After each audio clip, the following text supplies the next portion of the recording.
in the industry. Have you guys ever seen any weird, crazy shit go on? Any type of ritualistic shit? Yep. Wow. Oh, man. Yeah, not to get too crazy about crazy, but like I said, I ain't seeking to go over there. Every little nigga out here I see running around and want to be a part of the industry, I just tell them, niggas, man, good luck, boy. Good luck. Every little girl that want to run around here and be a model and be all that, good luck. You know what I mean? Because you're going to have to walk through them doors. Some doors I ain't wanting to walk through, dude. I'm not giving my soul up, and I'm not giving my whole up. I'm good. You know what I mean? You know what I mean? Those two things, no soul in the hole, kid. You're not going to get... and that's what they're coming after. That's what they want. That's it, because they linked. You got to understand, nigga. You know what I'm saying? No disrespect to the listeners, but your asshole is connected to your spine. It's connected to your brain. You know what I mean? And the message gets sent from one end directly up to the other, and shit happens. You know what I mean? Right. No doubt. For real. You be one of the niggas out here liking it. After a while, at first you ain't want to deal with it, but now you liking it. You know what I mean? Out here dancing for baby, be out here dancing for baby, nigga, with nail polish on. Yeah, but Russell, talk about Russell. I mean, I might see someone like Jay-Z endorsing something like that, but I wouldn't see can't Russell. Get me hard. Like, what the fuck you talking about, nigga? What do you mean the bitch can't get you hard? What you say, bro? No, I said you'd be out here like. No, not you. I'm sorry. Yeah. No, I was just gonna say I would never picture anything like that coming from Russell Simmons. Surely he wouldn't be involved in that, would he? Man, listen, like I said, man, everybody got a good side and an evil side, and I ain't gonna say nothing more. Or I'm saying for any person with eyes, it's right there for you to see. That's all I'm gonna say. I ain't gonna say no more. He's my uncle, so I love him on that level. On other levels, we could talk, but not right now. You know what I mean? Everybody is good, have good parts of them and disagreeable parts of them. And nobody is going to get to be up there without going through a lot of shit. A lot of shit. You know what I'm saying? Of which I'm not willing to go through. No disrespect to people who go through that. Shout out to Kwame. To who? What about Jay-Z? He rose to the top. How did he get there? I'm saying he got there because he got there. Like I said, my dude, you know what I'm saying? You asking for answers that we could expound on, but you know what I mean? Shit's dangerous, nigga. You know what I'm saying? Yeah. So what I'm gonna say is that any motherfucker with eyes can see. It's very, very clear because they want it to be clear because they want you to know. So you can make a fucking informed decision. I know niggas worship Satan, but I'm still going to listen to them. That means you accept it. It was an informed, conscious, willing acceptance. They let you know from the jump. That way you know exactly. They want you to know. If they didn't want you to know, they control all media and all outlets of everything. It's Lucifer. And directly under him. You know what I mean? They control that. Any form of anything that you see that come to your eyes or come to your ears, they own it. And if it ain't in accordance with what they rocking with, they're gonna eliminate you or cut you off. That's it. Yeah, you've seen it a million fucking times, and we keep talking about the same shit over and over again. We know what it is. We all know what it is.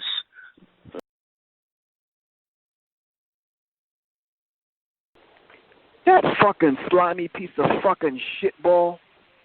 Fuck that bald-headed ass fucking coward. He ain't never been shit. He wanted to take credit for signing Public Enemy, which he didn't. It was Rick that had interest in Public Enemy, not Russell. Fuck Russell.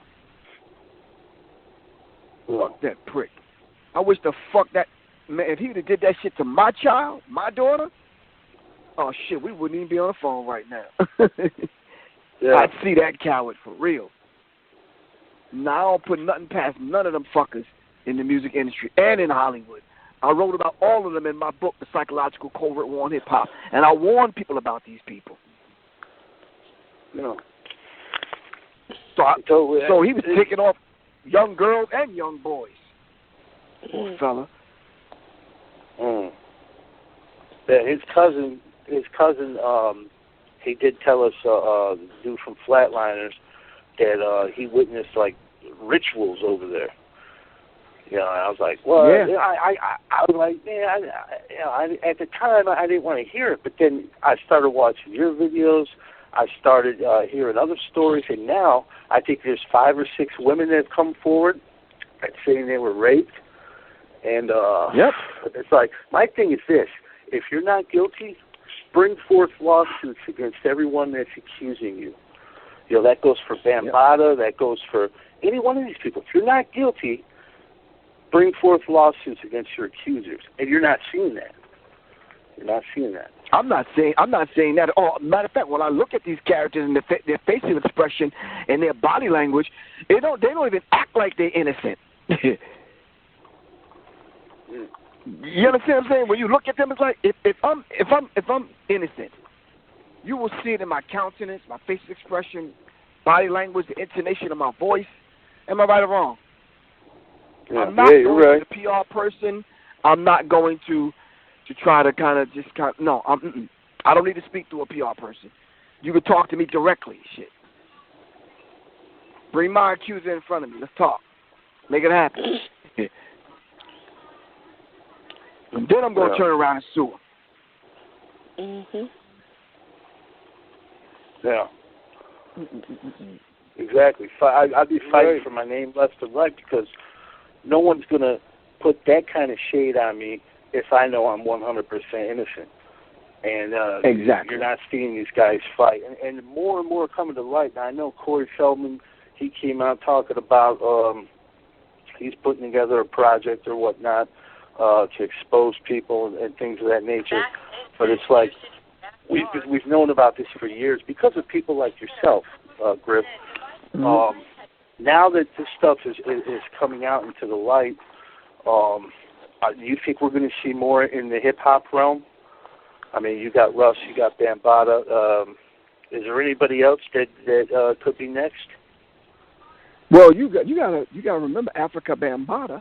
You gotta remember L.A. Reid. You forgot a few.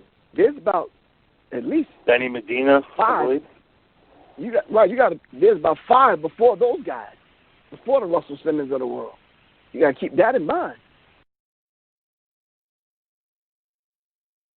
A lot of stuff about the industry that he learned from Madonna. So it's a lot of things that was internally going on around Tupac that was just kind of shocking him. You know, he told us a story about what's his name, Quincy Jones, and it was a shocking story. But once again, he was learning things about how Hollywood operates. And, you know, coming from he was dating Quincy Jones' daughter, but he said something shocking about Quincy Jones, and you said that he was talking about how he was learning how the industry was operating. Are you kind of referring to what we're seeing today? Like, was Tupac discovering, like, hey man, there's some weird cult-like shit going on here? It's a real homosexual cult-like things going on that Tupac wasn't with. You know, and people was approaching him with some of this stuff, like offering him certain positions if he was a part of certain things that was going on in Hollywood. Tupac was too real to play a part in any of those things. So when he started finding out that a lot of people that he kind of lightweight looked up to, and that they already played certain positions to get what they got, that he was offered, he kind of lost a lot of respect for a lot of people, and it just kind of made him rebellious. Like, I can't believe that this is what's going on. You know, it was a shock to him. There's a lot of things going on in Hollywood. Because you got to understand, Tupac, he wasn't part of just the music part of the industry. He's part of the music and the acting. So he's catching it. He's seeing a lot of weird stuff. He's seeing a lot of weird stuff going on, and he believed that being a part of a label like Death Row, that stuff wouldn't touch him. That stuff wouldn't come across to him. It would shield but him he found out that set in Hollywood. He found out being over there that they right in the middle of some of that weird stuff. So you know, I know you heard the rumors where he said, you know, people say that he wanted to go off and start his own label, and that was part of the plan. He was gonna leave Death Row. Well, it was, you know, the last conversation that me and Rich had with Tupac, he was telling us that he was gonna make more music that was more spiritual, songs like Hail Mary. He said he was going to do more songs like that, where he was going to start exposing people and talking about things that are taking place more on the spiritual side, because he was finding out trying to stuff. basically distance. I mean, he was actually trying to distance himself from that, pretty much the Illuminati in Hollywood, which a lot of people are talking about right now. You know what I'm saying? And do you think that might have spawned Illuminati and his interest in all that? Oh yeah, it did. It did. That's exactly what he was referring to. You know, that's what I'm saying. He was learning different things. You gotta understand, Tupac, coming from making the kind of records he was making to going to where the last stuff you hear him talking about on the Machiavelli album. You know, even the whole Machiavelli thing, all of that was a way for him to start exposing and telling the truth about what was going on in Hollywood and different artists that people were looking up to. You know, he was getting ready to open up a few doors and expose a few people. So I mean, like I said, he was learning a lot of different stuff. You know, learning a lot of different stuff about the music industry. You know, because when he one of the things he told us that he was dating Madonna, and he said he learned a lot of stuff about Madonna. You know, and a lot of stuff about the industry that he learned from Madonna. So it's a lot of things that was internally going on around Tupac that was just kind of shocking him. You know, he told us a story about what's his name, Quincy Jones, and it was a shocking story. But once again, he was learning things about how Hollywood operates. And you know, coming from he was dating Quincy Jones' daughter, but he said something shocking about Quincy Jones, and you said that he was talking about how he was learning how the industry was operating. Are you kind of referring to what we're seeing today? Like, was Tupac discovering, like, hey man, there's some weird cult-like shit going on here? It's a real homosexual cult-like things going on that Tupac wasn't with. You know, and people was approaching him with some of this stuff, like offering him certain positions if he was a part of certain things that was going on in Hollywood. Tupac was too real to play a part in any of those things. So when he started finding out that a lot of people that he kind of lightweight looked up to, and that they already played certain positions to get what they got, that he was offered, he kind of lost a lot of respect for a lot of people, and it just kind of made him rebellious. Like, I can't believe that this is what's going on. You know, it was a shock to him. There's a lot of things going on in Hollywood, because you got to understand, Tupac, he wasn't part of just the music part of the industry. He's part of the music and the acting. So he's catching it. He's seeing a lot of weird stuff. He's seeing a lot of weird stuff going on, and he believed that being a part of a label like Death Row, that stuff wouldn't touch him. That stuff wouldn't come across to him. But he found out that set in Hollywood. He found out being over there that they right in the middle of some of that weird stuff. So. You know, I know you heard the rumors where he said, you know, people say that he wanted to go off and start his own label, and that was part of the plan. He was going to leave Death Row. Well, it was. You know, the last conversation that me and Rich had with Tupac, he was telling us that he was going to make more music that was more spiritual, songs like Hail Mary. He said he was going to do more songs like that, where he was going to start exposing people and talking about things that are taking place more on the spiritual side, because he was finding out trying to stuff. Basically distance. I mean, he was actually trying to distance himself from that, pretty much the Illuminati in Hollywood, which a lot of people are talking about right now. You know what I'm saying? And do you think that might have spawned Illuminati and his interest in all that? Oh yeah, it did. It did. That's exactly what he was referring to. You know, that's what I'm saying. He was learning different things. You gotta understand, Tupac, coming from making the kind of records he was making to going to where the last stuff you hear him talking about on the Machiavelli album, you know, even the whole Machiavelli thing, all of that was a way for him to start exposing and telling the truth about what was going on in Hollywood and different artists that people were looking up to. You know, he was getting ready to open up a few doors and expose a few people.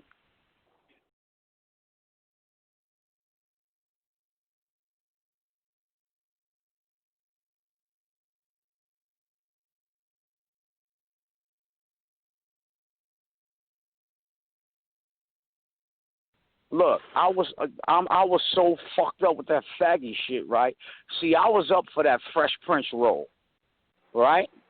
Benny Medina was my record head, you know, record company head, and I was up for the Fresh Prince role. But how I fucked that up is because I told Benny Medina straight to his face, "You're a fucking faggot," straight to his fucking face. I told that nigga straight to his face. And right now I'm in Midtown with all these fucking homos right here. Faggot-ass motherfuckers.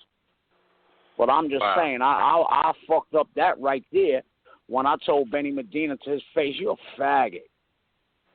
You know what I'm saying? And then look what happens with Fresh Prince. He's in their fold. Next thing you know, he's doing fucking 6 Degrees of Separation. I could have never did that movie. Man, hell no. Exactly. And never. I think that's I remember watching Will is my man. Like, what the fuck is he Will doing? is my man in the whole nine, but I could never see myself doing that. Yeah, you're a $20 million making man right now, but what part of your soul did you sell? Exactly. What piece of your ass you might have gave up? I don't know. I'm just allegedly alleging. So how far along were you in the negotiations as far as you having the show? It wasn't. That got cut out immediately. It didn't even get to the negotiation stage. Just like a conversation. For the simple fact, just blew that out the water, and then they went for him to do whatever the hell. You know what I'm saying? But I'm not mad because fuck that. I'm not gonna get down with that fool. You know what I'm saying? The money wasn't worth it for me. I was too ghetto for Warner Brothers in the first place. Do you know how many complaints they used to send to Tyrone and them because I used to just be a weed smoking, just don't give a fuck, be drunk in the middle of the motherfucking, you know, when we used to have them Jack the Rappers and all of those conventions and shit. Yeah. Yeah, we used to have all them conventions. I'm in there fucked up. I'm not trying to be your politically correct, all that bullshit. I'm from the hood, nigga. Fuck what y'all talking about. So they used to have complaints about me. Saying Ty Sham was fucked up, and he was just sitting in the floor in the middle of the motherfucking convention. So the fuck what? Leave me alone. See, so I wasn't fit for those Warner Brothers folks anyway. I wasn't one to fit their mold. Yeah. You know what I mean? I didn't fit their mold of the person that they wanted to be associated with in the first place.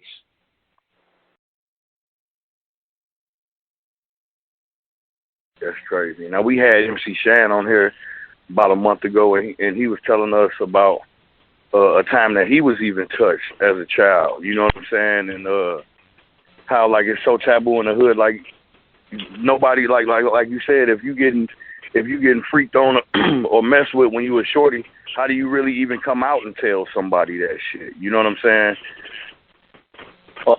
Unless somebody actually saw it going on.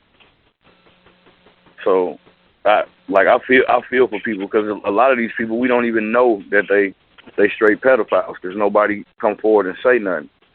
Now, when we had Ronald Savage on here, he told us that even though Bam stepped down from the nation and this and that, he still think that Bam secretly running the Zulu Nation. Do you think Bam still running nation business even though he supposedly stepped down and they severed ties with him? Well, let me break something down to you. For one, and if you watch any of my videos or any of my posts that I put up, Bam didn't step down, number one. Number two, in 2014, following in the footsteps of Dr. York, he basically turned the Zulu Nation into a religious group, which is a contradiction to what the Zulu Nation is. It is. The Zulu Nation has always been the universal Zulu Nation, meaning everybody from every religion, from every background was welcome. When you turn it into a religious group, and then you don't tell the Zulus that this is what you did, even though there hasn't been any practices going on in the forefront where we can see with him practicing what he believes in, but at the same time, the Zulu Nation, for all these years, what I didn't realize until I got a little bit older, until now, until I started seeing things, it's a cult. So, no, Bam is not letting the Zulu Nation go because it's a religious group, number one. Number two, he has copyrights over the group. It belongs to him. He owns it. Right. So what he may do, because he's in the hot seat right now and he's a strategic brother, he'll sit back and he'll let his puppets run the Zulu Nation. But the problem with that is you just so happen to have some Zulus that feel like, nah, man, I ain't with this. And they're leaving. There's some of the ones that staying around, it's like, we want a clean house. There's some of the other ones that staying around, it's not for good reasons. So it's like, you know, it's kind of hard to weed out who's the good guys and who's the bad guy. That's why in some cases you just have to burn the house down. But Bam is still running the Zulu Nation, and Bam is not the only one that you have to worry about doing unlawful acts in the Zulu Nation. Right now, we're just sticking to him. You deal with him first. Exactly. Exactly. That's kind of what I felt too. Multiple potential child molesters, you're saying.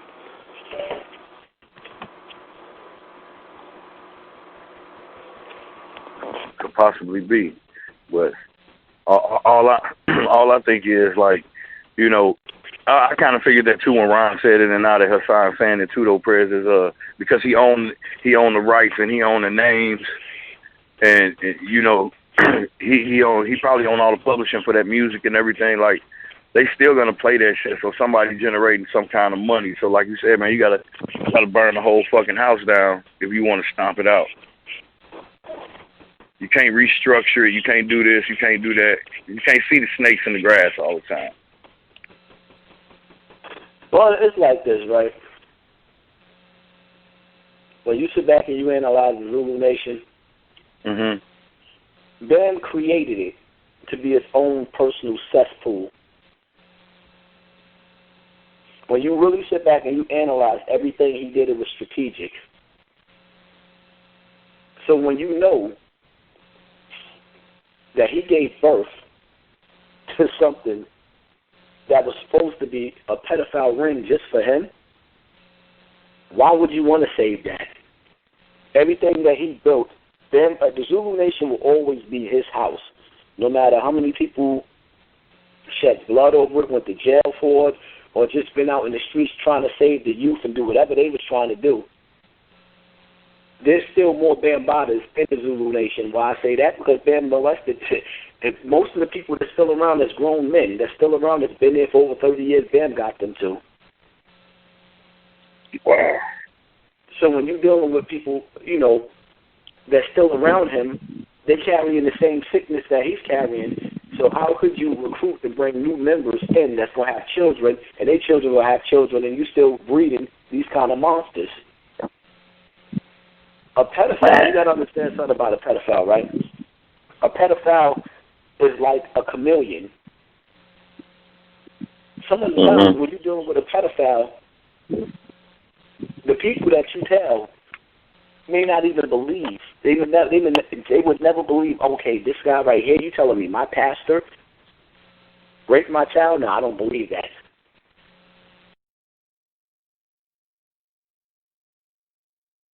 Yeah, what they saying is true, and like I say, one day if you call me, I could tell you what I literally saw myself, and it was literally some cult, and it was a ritual, and I was invited to the party, but I told them, y'all tripping. I say, I fool with a multi-millionaire, and he from the street.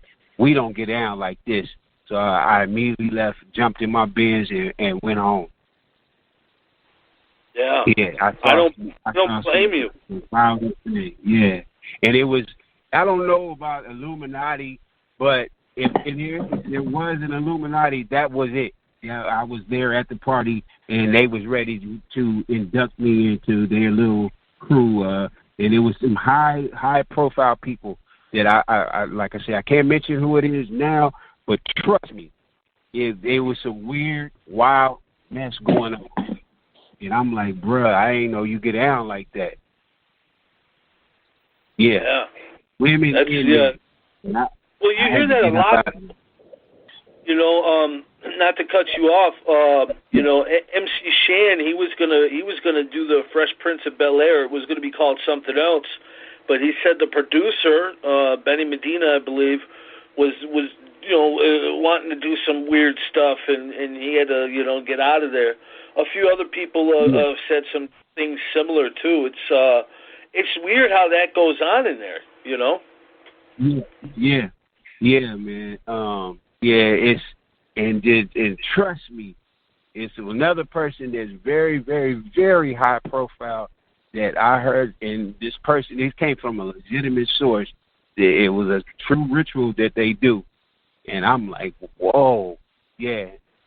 So a lot of that stuff y'all hear is kind of true. You know what I mean?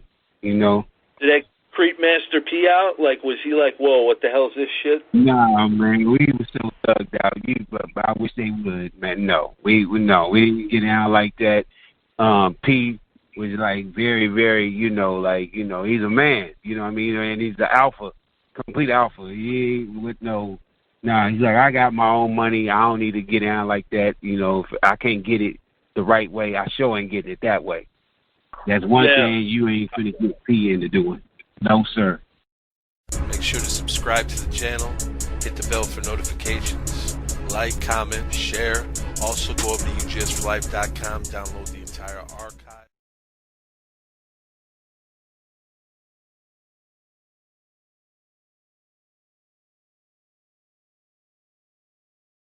Make sure to subscribe to the channel, hit the bell for notifications, like, comment, share. Also go over to UGSforlife.com, download the entire archive, and check out new episodes on Apple Podcasts and Blog Talk Radio.